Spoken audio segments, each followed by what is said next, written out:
Okay, this is good to start with. First of all, let me explain why evolutionarily it would make sense to push to failure. It seems you're a little bit confused.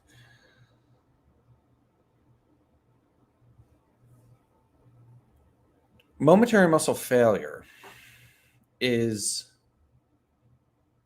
a very threatening, stressful stimulus to the body because basically you're putting the body in a position where it cannot move. Movement, let me check and see if my microphone, okay, sometimes I fuck it up. Movement is essential to our survival. We're not plants. We are animals, we are mammals. We must move to obtain food, we must move to reproduce, and we must move to prevent ourselves from becoming food.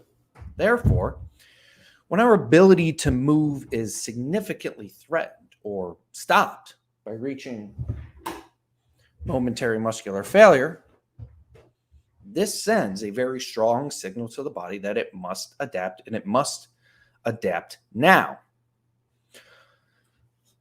Because our only purpose as an animal is to essentially reproduce and find food for a long enough time until we can reproduce.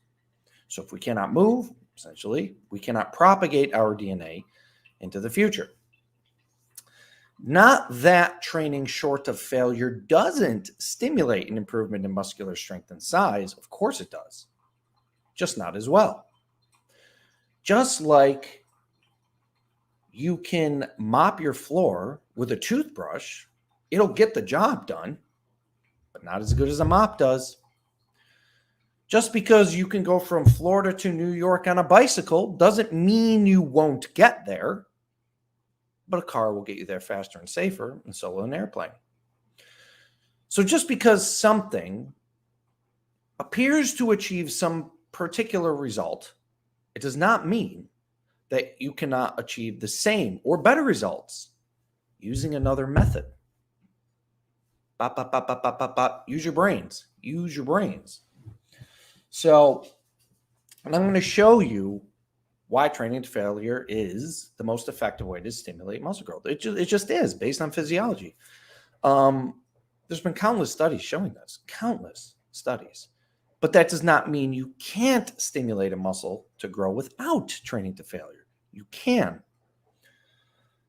But it's not the most effective. So you may notice bodybuilders, and here's the thing, do not follow the advice of bodybuilders.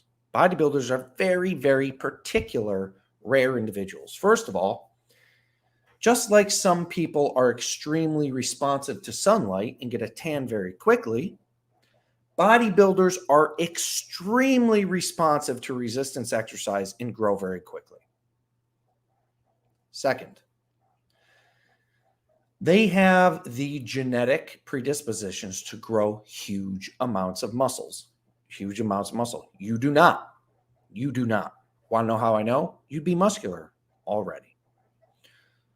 Third, bodybuilders use a lot of growth drugs, which allow them to tolerate way higher volumes of exercise and way more frequency than you.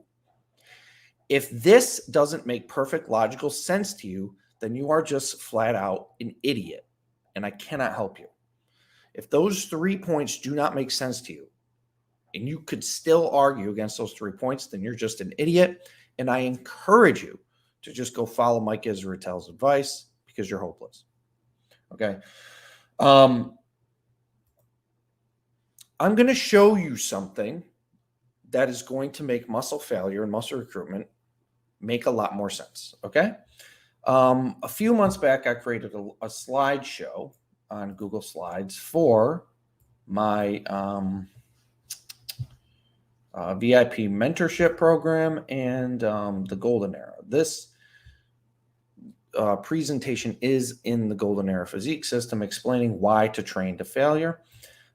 If you don't understand why you should train to failure, then you clearly have not purchased the Golden Era physique system, because it makes it quite clear. Now,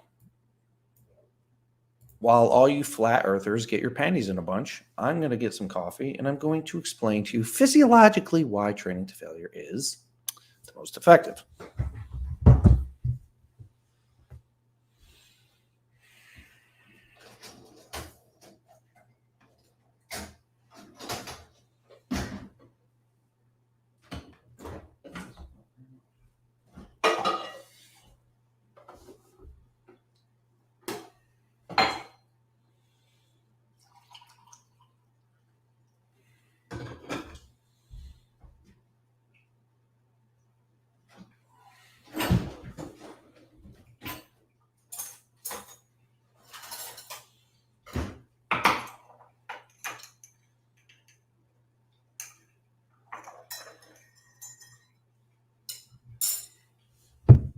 Okay.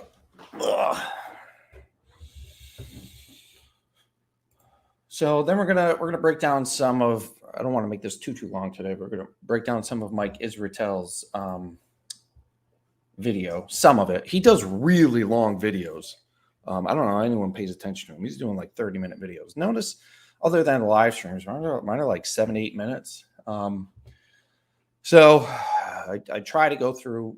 I go through his videos in chunks until I want to pull my eyebrows out. But I'm going to show you why training to failure is important. How do I view slideshow? Okay. Got our coffee. So, the reason we want to train to failure and the reason we want to train with a large amount of intensity is because of Henneman's size principle of motor unit recruitment. Unfortunately, most of the people who say training to failure is not effective don't know what Henneman's size principle is, and almost certainly don't even know what a motor unit is, which is where the problem is. Most fitness enthusiasts and coaches are just unconsciously incompetent, unfortunately. Henneman's size principle. So, Dr. Elwood Henneman was a Harvard neurobiologist and neurophysiologist who was the first scientist to identify the differences between slow twitch and fast twitch muscle fibers. He found that the red muscle cells, or slow twitch muscle, were innervated by smaller motor neurons and therefore exhibited less excitability or electrical impulse from the nervous system, which allowed them to be fatigue resistant, but not capable of producing high amounts of muscle torque or force. This mostly has to do with not only the physiology of the actual muscle cell or muscle fiber or motor unit itself, but the size and excitability of the nerve that innervates or connects to that motor neuron. So consider electrical devices. For instance, my microphone doesn't need a whole lot of power. Very simple device. Doesn't require too much power. It's connected by a relatively small electrical cord because it doesn't require a lot of power. Nor can it produce a lot of power because it doesn't have a lot of power running to it. Compare a motor neuron or a motor nerve to an electrical cord. Slow twitch motor units or slow twitch muscle fibers are not only a little bit smaller, but they're innervated by smaller motor neurons or motor nerves. That's why they're relatively fatigue resistant, because they're not getting a huge electrical impulse. And the physiology of them makes them not really able to produce much force. So compare that to, I've got the cord to my computer right here. The cord in my computer is much bigger, much thicker. Why? Because this computer requires a lot more power to run. It's also capable of producing more power through the screen. It's going to need a lot more electrical impulse. Compare this to a fast twitch motor unit. Or even a better comparison is like your washer and your dryer. They have really thick electrical cords because they require so much power to perform. This is the difference mostly between slow and fast twitch motor units. The fast twitch motor units, since they get more electrical impulse, more excitability, and they're a little bit thicker and more glycolytic in nature, can produce more contractile force or muscle torque. These are also the ones that are susceptible to the most growth. Slow twitch motor units, not much growth. Fast twitch, the most growth. All right. So Dr. Elwood Henneman was the one who identified these two, this phenomenon. So a lot of people say, can you build fast twitch muscle? Can you change slow twitch to fast twitch muscle? Well, the question comes down to, can you change the size of the motor nerve that innervates the motor unit? No. How would this be possible? You cannot change the size of a nerve. So can you turn a slow twitch muscle into a fast twitch muscle? The answer is no. You are born with a certain amount of each. And you could have different distributions of slow and fast twitch muscle throughout your body. You could have a lot of fast twitch muscle in your legs and a bunch of slow twitch muscle in your upper body. Vice versa. You could have fast twitch muscle in your triceps and slow twitch muscle in your biceps. So conversely, you found that the white muscle cells, fast twitch, were the opposite. These fibers were innervated by a larger, thicker motor nerve, like the computer cord. Oops. Which allowed for more excitability and more contractile force production. The more force you want to produce in a muscle, well, the more electrical impulse you're going to have from the nervous system. These relationships were termed size principle, hence Henneman's size principle. Slow twitch muscle, smaller nerve, less contractile force, strength, but they fatigue slower. Fast twitch muscle, larger nerve or larger electrical cord, more contractile force since they're getting more electrical impulse, strength, contractile force and strength. The more contractile force you have, the more strength that muscle can demonstrate. But since they have so much electrical impulse and produce and use so much energy, they fatigue quickly. So here is the best diagram I've ever really found about Henneman's size principle. When performing set or while doing anything with your muscles, your body will recruit motor units in sequential order from smallest to largest based on demand or effort. Me lifting this coffee mug doesn't require much effort. I'm going to be recruiting slow twitch motor units. That's why I can lift more of this coffee mug forever. So the harder an activity becomes, or the more effort your muscles have to put into something, it will sequentially go up the ladder and recruit faster twitch motor units to handle whichever demand is being placed on it. So picking up my coffee mug doesn't require much effort. Lifting my desk requires a little more effort. So what it's going to do is it's going to start with that first little red circle on the left. It's going to go, nope, that's not enough. It's going to move to the second. Nope, that's not enough. It's going to move to the third. Oh boy, that's still not enough. And then probably stop somewhere in the middle and say those two middle circles, okay, those produce enough force, we're good. But it doesn't require enough effort to get into the second two biggest white circles on the right, the fastest twitch motor units. So as you can see, your body's just going to go through sequential order, and it's going to stop at the minimal amount of required force that it needs, and whichever motor unit is going to accommodate that force production, that contractile force production.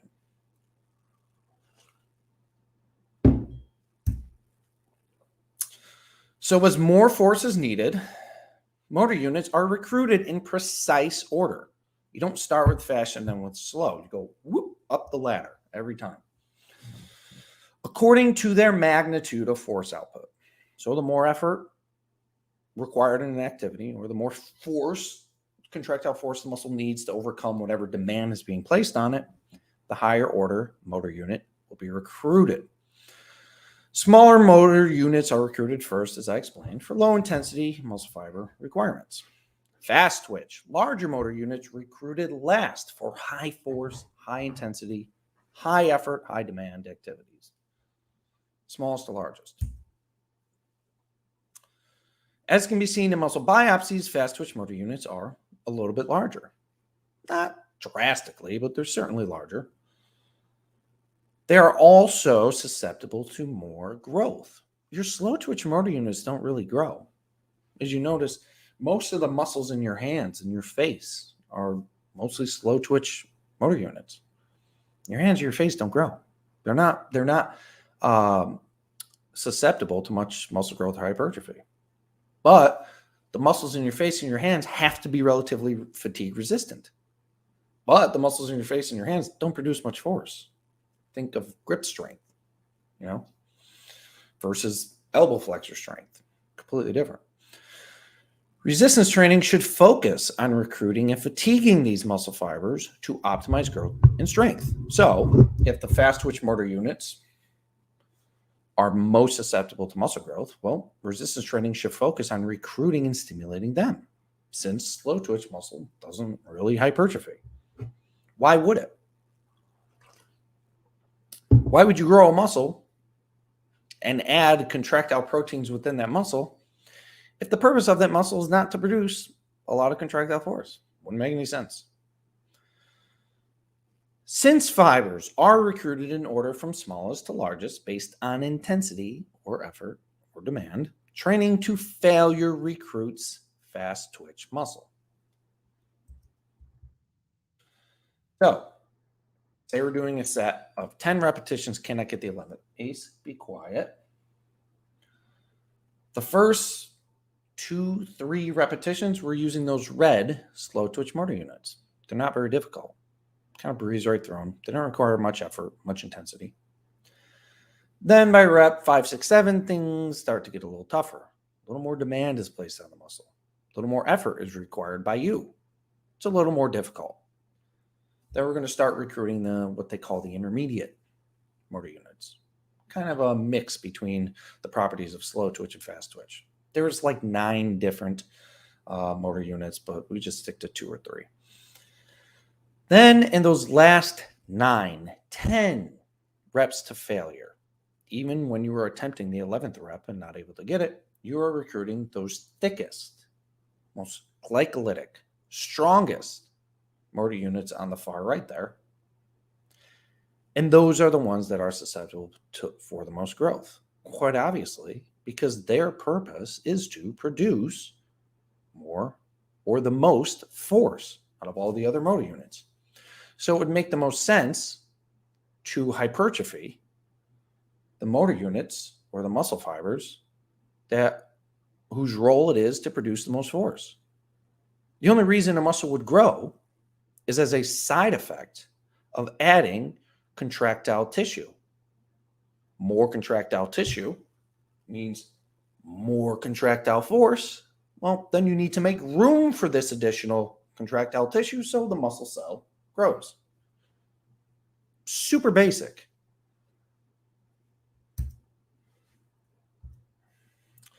Training to failure recruits fast twitch muscle. Since the most intensity of effort is generated in the last few reps of muscle failure, the fast twitch motor units are recruited. Training to failure will maximize muscle growth, which has been proven by a vast amount of research. But that does not mean leaving reps in reserve will not stimulate muscle growth. It just will not stimulate it as well.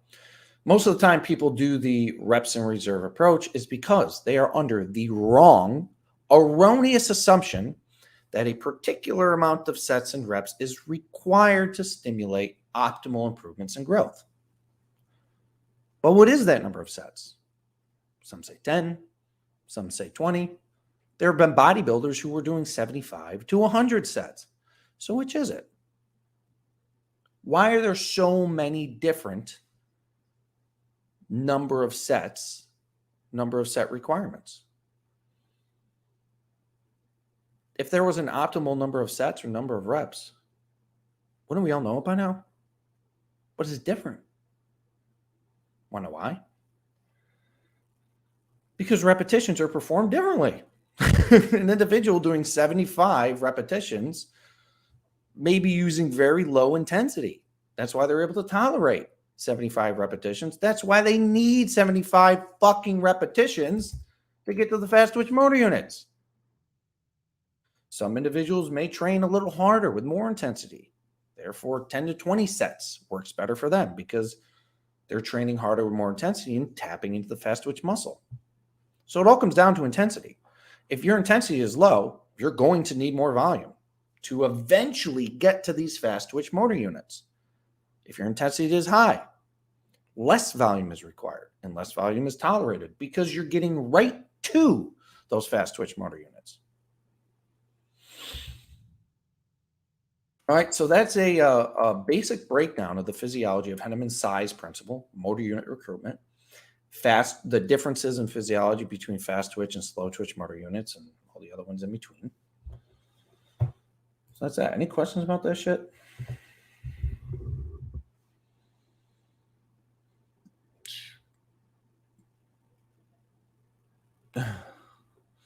Lyle McDonald's criticism, Mike Israetel goes into a deep breakdown of Israetel's BS. The guy's intellectually dishonest. Yeah, I've heard some things about him. I heard he's like a little bit arrogant and just condescending asshole. You could tell like he gets his own thoughts mixed up. He doesn't even know he's not as bad as Michael Hearn, but I don't know. Israetel rubs me the wrong way. All right, it's zero success in bodybuilding. Absolutely no top bodybuilders use his methods or even acknowledge him. Well, keep in mind, to Mike Israetel's defense, just because you're a bodybuilder does not necessarily mean you know what you're talking about. In many cases, again, bodybuilders are so sensitive to the growth stimulus and the drugs that it doesn't really matter what they do. They're going to get big doing anything. So I would not ever follow the advice of a bodybuilder because they're very sensitive to the drugs, very sensitive to the training, and their genetics and potential for putting on muscle mass is far beyond the average individuals. The worst thing you could do is follow bodybuilders' advice because they're just not normal people.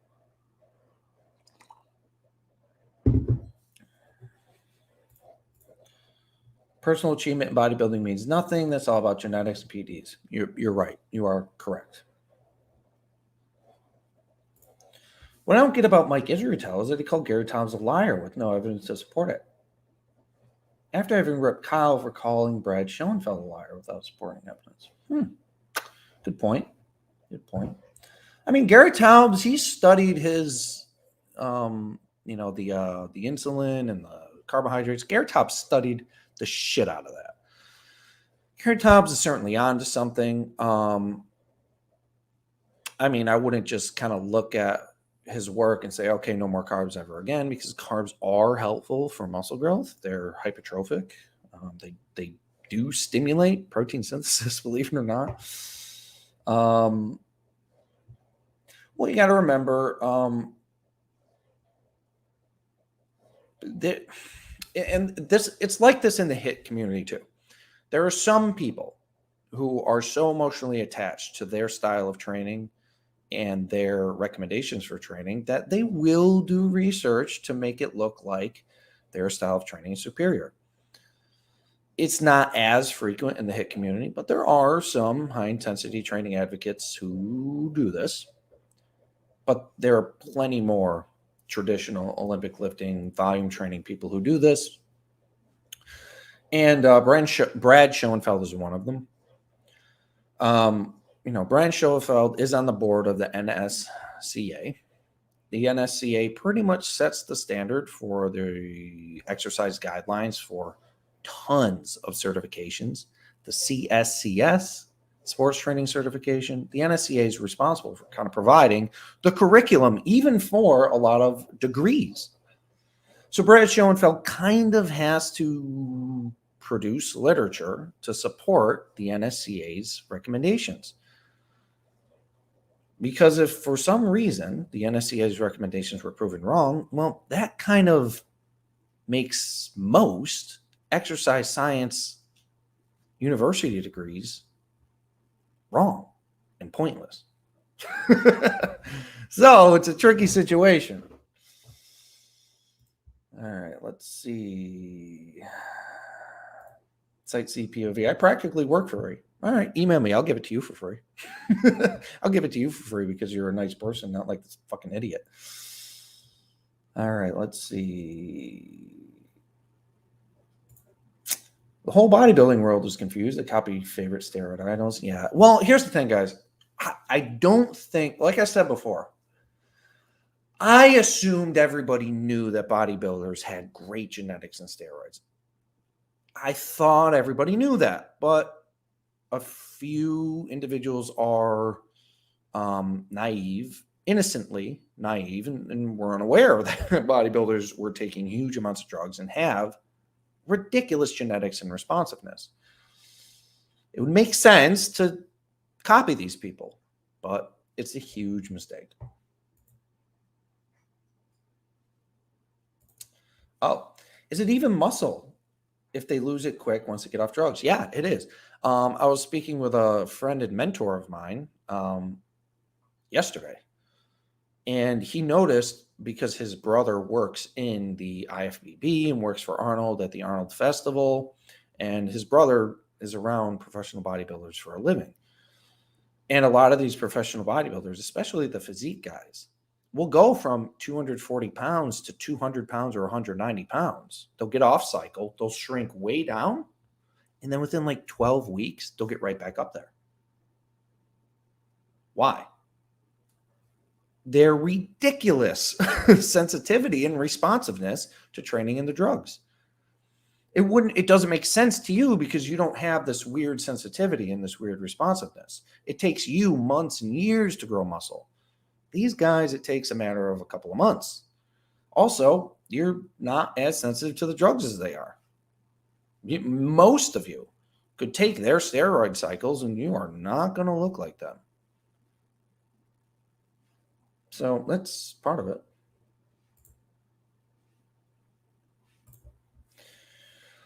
Long head of the triceps get enough stimulus from overhead pressing. The long head of the triceps gets enough stimulus from anything extending the elbow.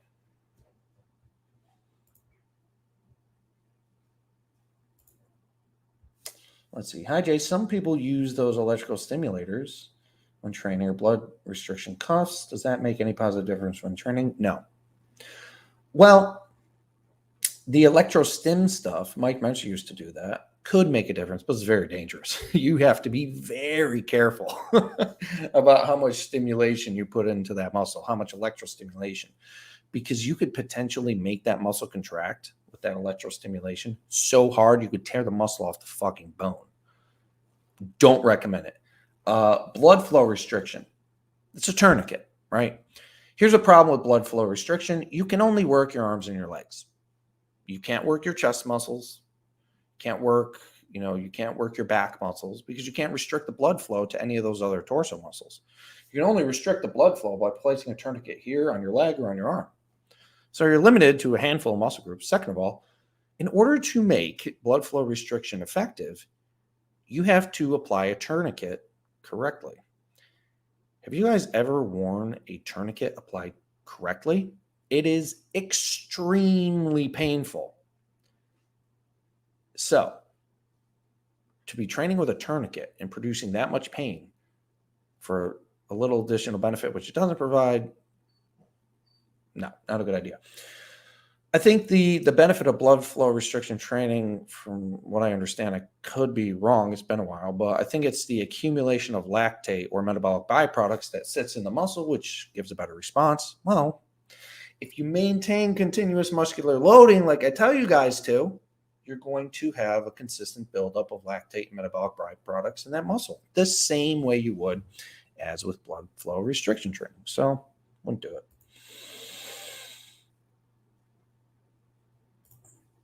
All right, can you talk a bit about basic muscle anatomy, like what are motor units, fibers, myostatins? Yeah, I could. Maybe we'll get into that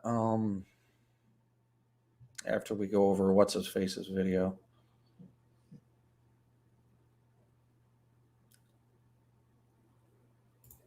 Train to failure isn't most effective. Training close to failure is most effective. Well, why do you think that?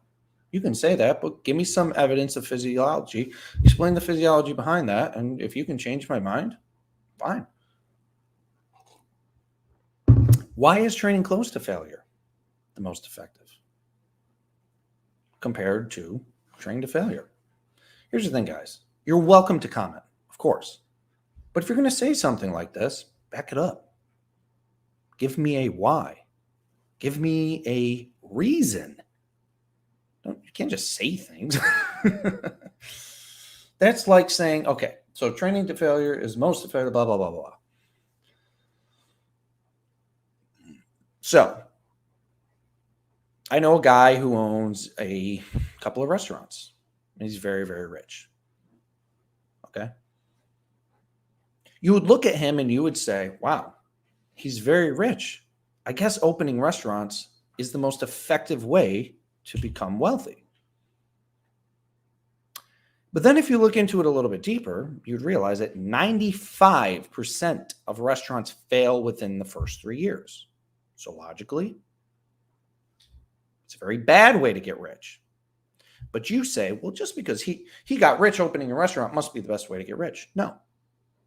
The same thing applies when you see someone who got a good physique doing a particular result. And you said, well, that's the way to get a good physique. You got to do what he did. You got to do CrossFit. You got to do Dyke Israel. You got to do blah, blah, blah, blah, blah. No, not necessarily. Just because they got a good physique doing that result or doing that method doesn't mean it was the best method. Just because comparably, just because the guy became rich opening restaurants doesn't mean that's the best way to get rich, because it's not. So if you want to give me reasoning behind it, I'll read it. But most of the time, somebody like this just kind of pops in and just says something and leaves. Because, I don't know, beta male or something. All right. You don't break down muscle as much if you go close to failure. Close to failure is for people wanting to be able to hit the gym the next day. True. Half of that is true, except for the breakdown muscle part. There's no breaking down of muscle. You are creating microtrauma within the actin and filament, or the actinomyosin filaments. That's potentially part of the growth stimulus, not necessarily. They don't even know yet.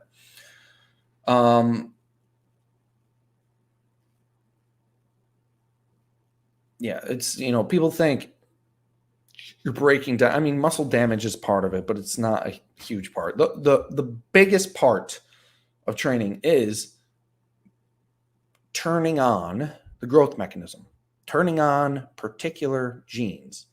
So there are certain environmental stimuli that will turn on or activate genes. What is a gene? A gene is a code. It is a code to tell your body to do something. I have genes for dark brown hair. So I have a particular code that was turned on when I was born that says dark brown hair. You also have other genes. You have genes that respond to the environmental stimulus or environmental stress of sunlight. So the UV light irritates my skin.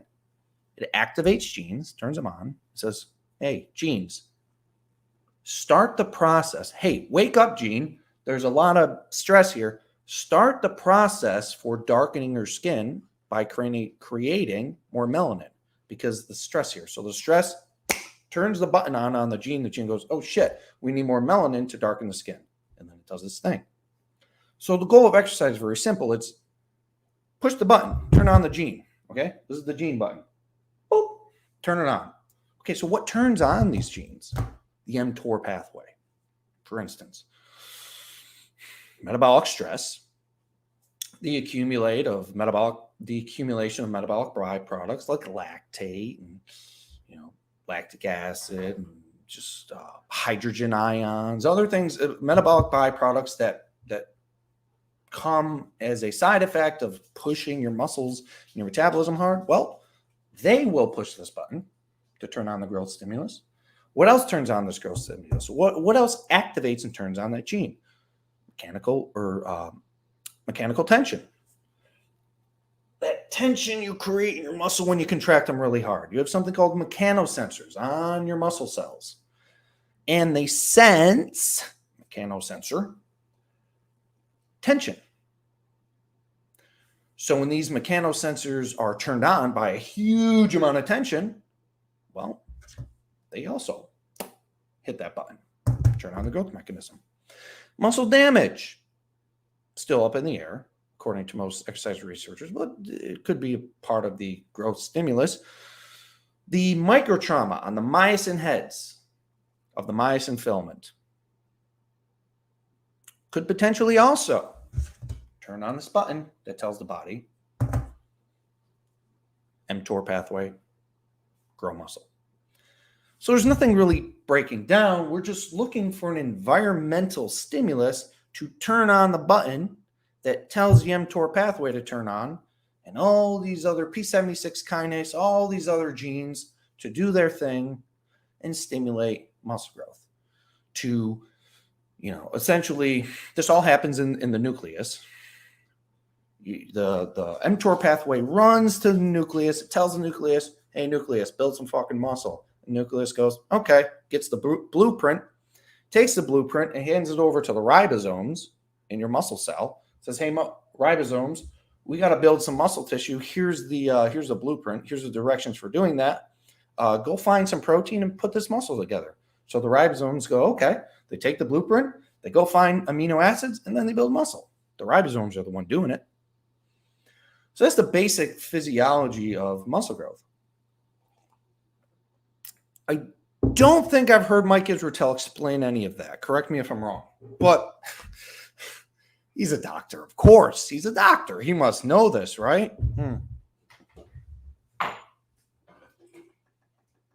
That is called the appeal to authority fallacy. Just because somebody has the word doctor in front of their name doesn't mean they know what the fuck they're actually talking about. Mike Israetel is little man syndrome, I think. He's about 5'5". Looks like a little troll. All right. You know what? We're on a completely different path.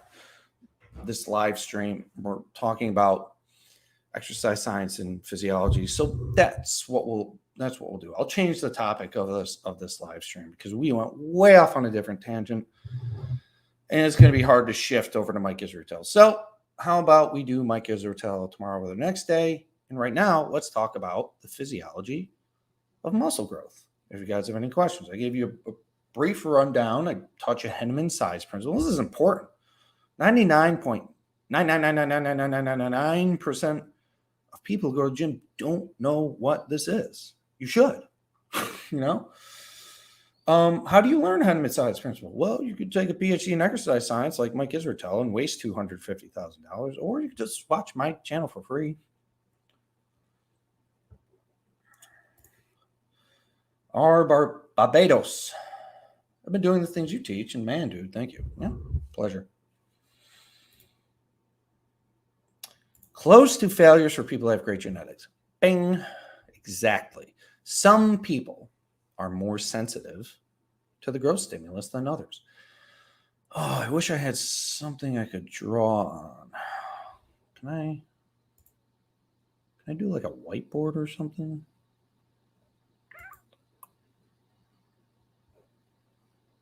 Oh, damn.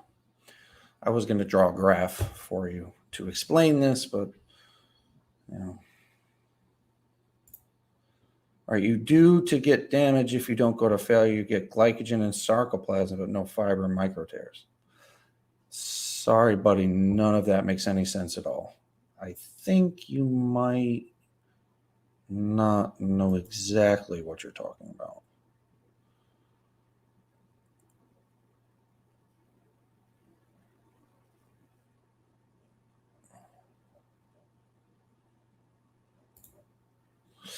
All right, let's see. To get more muscle, you need to make the stem cells. No, they're called satellite cells.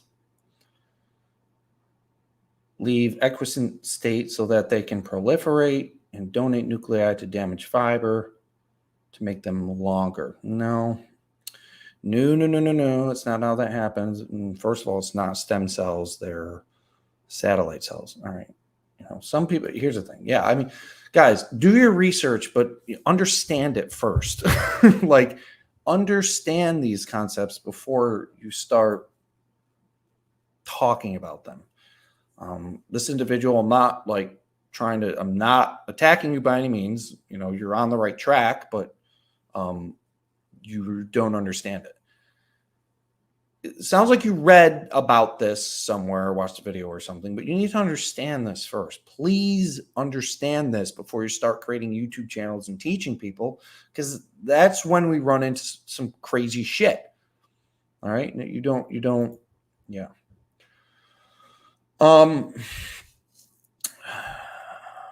Yeah. So basically, I mean, what happens is, yes, a nuclei is donated in order not to build another muscle fiber necessarily, but to build more contractile myosins.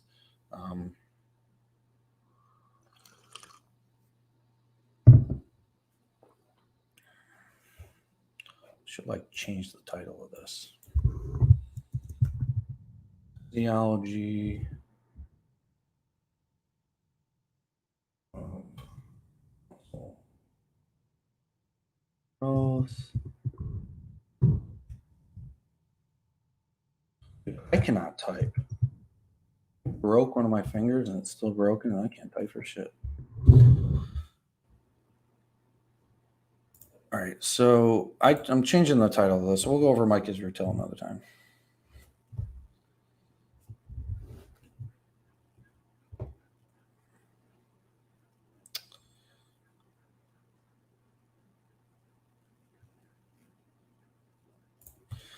All right, let's see. What do you think about injecting myostatin viruses like follistatin 344 or ACE031? There's dudes with carpet genetics that get huge with artificially lower myostatin. I don't know.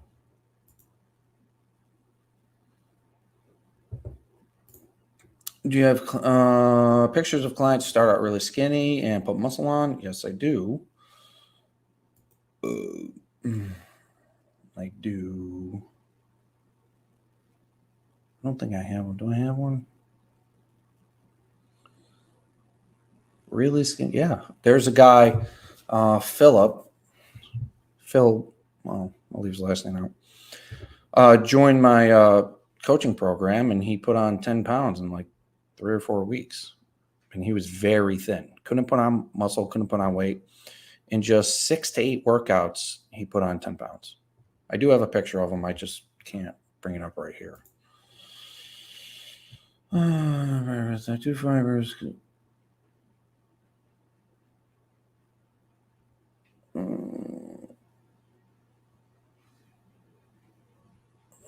Okay. Check out smart, but doesn't fully get muscle building. No, I don't think you understand muscle building because you called them stem cells, dude. All right, let's see. All right, do you think that Doug McGuff's vision of nutrition is a bit off? Well, what do you mean about it? What? I don't know. Doug McGuff is pretty smart.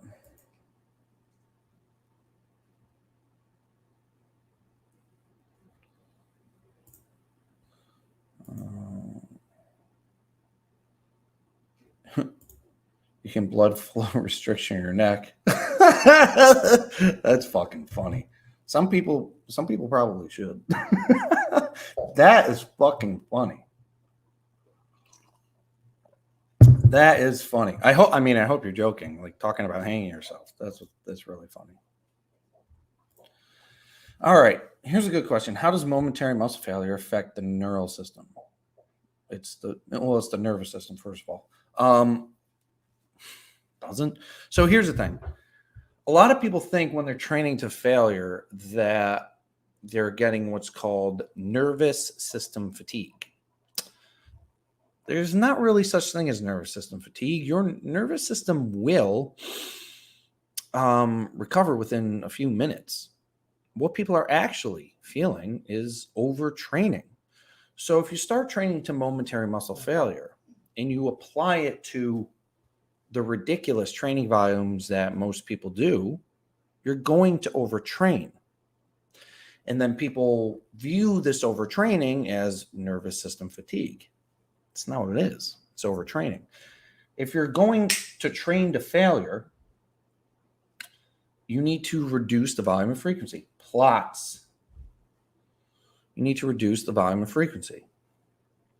You cannot do as many sets as you can if not training to failure. So how does it affect the nervous system? Well, same way anything else does. It's not nervous system fatigue. You're not frying your nervous system by training to failure. It's just if you're doing too many sets and too much frequency, you're just overtraining. And then they call it nervous system fatigue.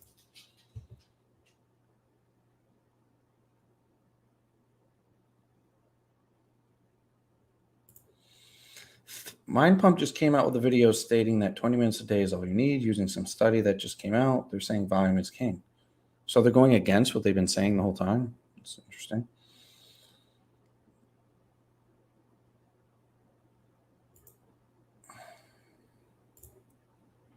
Is heavy duty this training the same as HIIT? It's close. Mine's a more refined version of heavy duty.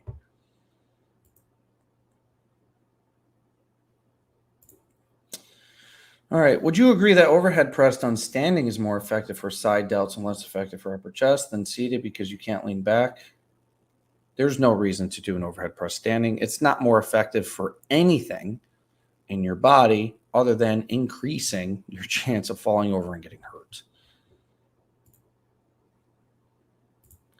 Can I substitute the chest press with an overhead press? No. No, you can't.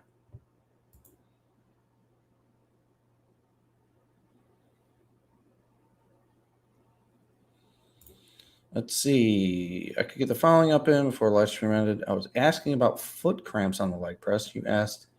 I was well hydrated. I drank about 2.5 to 3 liters a day. I don't know, man.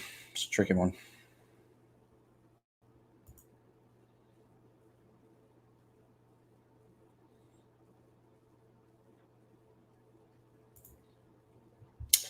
How would you train the core and hip flexors strength using hip principles for sprinting? Well, you don't need to particularly train your core to be better at sprinting.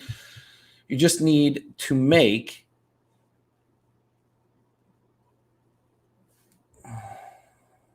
wait, what? Hold on. Denying the truth and trying to make opinion true. Where's the physiology and biological proof? I study this stuff for years the real way. Jay is a businessman. He copied his idol Menser. What do I do that Menser does? I don't do anything that Menser does. So you, numb sensitive, do high intensity training, right? You teach it, blah, blah, blah. You study it. So you copy Menser. So under that logic, anybody who does high intensity training or teaches it is copying Menser. Menser is not my idol by any means. You are calling satellite cells stem cells, but claiming you know about exercise physiology. Meanwhile, you can't spell physiology. You're making yourself look dumb, dude. The stem cell. You're calling satellite cells stem cells, dude, and you're trying to tell me I don't know what I'm talking about? Get the fuck out of here. Bye-bye. What an idiot. See, that's the thing. There are some people, probably this guy, is probably an older guy, but doing high-intensity training, can't spell, very dumb, watch the video here and there, thinks he knows what he's talking about, self-proclaimed expert, just wants some attention. So what he's going to do is he's going to hop in here, call me a businessman, Guys, do you guys realize that for the last 8 years before doing this, I was in my personal training studios training people for 8 fucking years, 20,000 sessions. I did 50 to 70 sessions a week for 7 to 8 years. I have more experience doing this shit than anybody that's going to pop on here for sure. Especially the guy who was trying to teach us exercise physiology, but doesn't know how to spell physiology and calls satellite cells stem cells. What a poor son of a bitch. What a poor son of a bitch. Shiny bacteria, part of the last like poop, creating a pill, which folks take to get. Oh my God, this fucked up. If range of motion is not so important, why did power factor training become very popular? Just because something is popular doesn't mean it's correct or healthy. Cigarettes were very popular for a long period of time. They weren't healthy. For years, they said fat was bad for you, and instead eat sugar and carbs. They were wrong. Don't base the validity of something based off its popularity. Will it take longer to get bigger arms? My arms are long. Yeah, probably.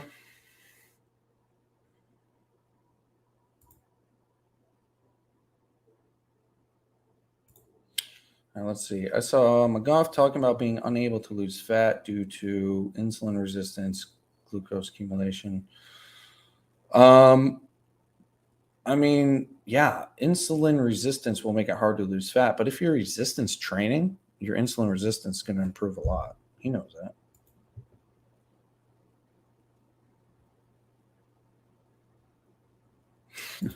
Muted this guy in chat, reduce it by 60%. Yeah, dude, I can't. I'm not going to argue with some lunatic.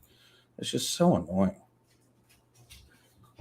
You know, here's the thing. There are people out there who are upset with their lack of achievement and lack of attention. And a lot of the times, you know, they'll go on my live streams or whatever and just say dumb things because they want attention, because they didn't get enough from their parents, probably. Who knows?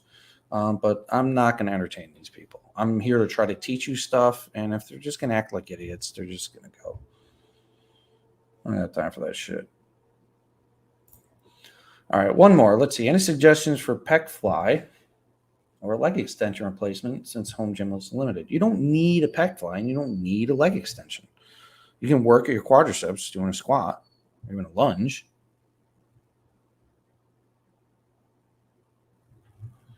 And you don't need a pec fly either. So, whoop. All right, guys, I'm pretty much going to wrap it up here. Remember, I'm still doing the home workout program for free when you buy a Golden Era system, my science-based high-intensity training workout program. It's a video series. There are 2 video series. And the home workout video series has a bunch of bodyweight exercises and time static contraction exercises that you can do without equipment. So it's good for something like if you feel like training at home or training at home that day, or if you're traveling. Lots of good stuff in that. So go ahead, goldenerasystem.com, and you get 2 of them just for purchasing Golden Era System. And the results for Golden Era System have been insane. Now, you know, I get testimonials all the time. You probably see on YouTube, I'm posting testimonials every day from people who are trying it and seeing insane results. Why? Because it adheres to proper exercise physiology, intensity of effort, Henneman's size principle, and adjusting volume and frequency based on these physiological principles, not just mindlessly lifting and lowering the weight 10,000 fucking times a week, hoping for magic to happen. All right. So if you want a science-based, physiology-based approach to training and you want to see rapid gains quickly with only 2 or 3 training days a week, goldenerasystem.com. You're also getting a home workout video series, which is about 25 different videos of exercises, concepts to help you train at home or traveling. Damn, you could train in a closet with these principles, honestly. So go ahead, check that out, and I'll see you guys on the next live stream.